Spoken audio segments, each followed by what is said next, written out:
પૂર્વ સાંસદ સ્વ બળવંતભાઈ મણવરના સ્મરણાર્થે ડુમિયાણી ખાતે આયુર્વેદિક નિદાન તેમજ સારવાર કેમ્પનું આયોજન કરવામાં આવ્યું છે। રાજકોટ જિલ્લાના ઉપલેટામાં ડુમિયાણી કડવા પટેલ સમાજ ખાતે ગુજરાતના પૂર્વ મંત્રી અને પૂર્વ સાંસદ સ્વ બળવંતભાઈ મણવરના સ્મરણાર્થે 10મા આયુર્વેદિક દિવસની ઉજવણીના ભાગરૂપે ત્રિલોક સેવા સમિતિ દ્વારા સંચાલિત ધ્રુવ આયુર્વેદિક હોસ્પિટલ સુપડીના સહયોગથી આયુર્વેદ દ્વારા સર્વરોગ નિદાન કેમ્પ અને સારવાર કેમ્પનું આયોજન કરવામાં આવ્યું છે, જેમાં તમામ જટિલ રોગો જેવા કે ડાયાબિટીસ, બ્લડ પ્રેશર, પેટના રોગો, પાચન તંત્રની સમસ્યા, ચામડીના રોગો, સાંધાના દુખાવા, સ્ત્રી રોગ ઉપરાંત હરસ મસા, ભખંદર, ફિશર, પથરી જેવા જટિલમાં જટિલ રોગોની પંચકર્મ ટ્રીટમેન્ટ અને સારવાર માટે કેમ્પનું આયોજન કરવામાં આવ્યું છે। સુપડી આયુર્વેદિક હોસ્પિટલના નિષ્ણાત ડોક્ટરોએ નિસ્વાર્થ ભાવે સેવા આપી દર્દીના શરીર અને જીવન સ્વચ્છ રહે અને લોકો રોગમુક્ત બને તે માટેના પ્રયાસો કરવામાં આવ્યા છે। કેસમી ગુજરાતી સાથે અર્શિયા આહિર, ઉપલેટા।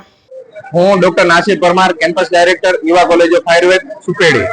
આજ રોજ ડુમિયાણી ખાતે અમે એક આયુર્વેદ કેમ્પનું આયોજન કરેલું છે। આ કેમ્પનું આયોજન આપણા મુરબ્બી સ્વ બળવંતભાઈ મણવરના સ્મરણાર્થે તથા આયુર્વેદ દિવસની ઉજવણીના ભાગરૂપે કરેલું છે અને અમારા દ્વારા વિવિધ પ્રકારના આયુર્વેદ કર્મો જેવો કે આયુર્વેદનો એક્સપો, ઋતુચર્યા, દિનચર્યા વિશેની માહિતી, સુવર્ણ પ્રાશન અને દર્દીઓને સ્વસ્થ જીવન મળે તે માટેનું માર્ગદર્શનનું આયોજન કરેલું છે અને અમારે અત્યાર સુધી 10 વાગ્યા સુધીમાં 23-24 પેશન્ટ થઈ ગયા છે અને અમારો ટાર્ગેટ 150 પેશન્ટનો છે અને ગ્રામજનો ખૂબ એમનો લાભ લે એવી સૌને વિનંતી છે।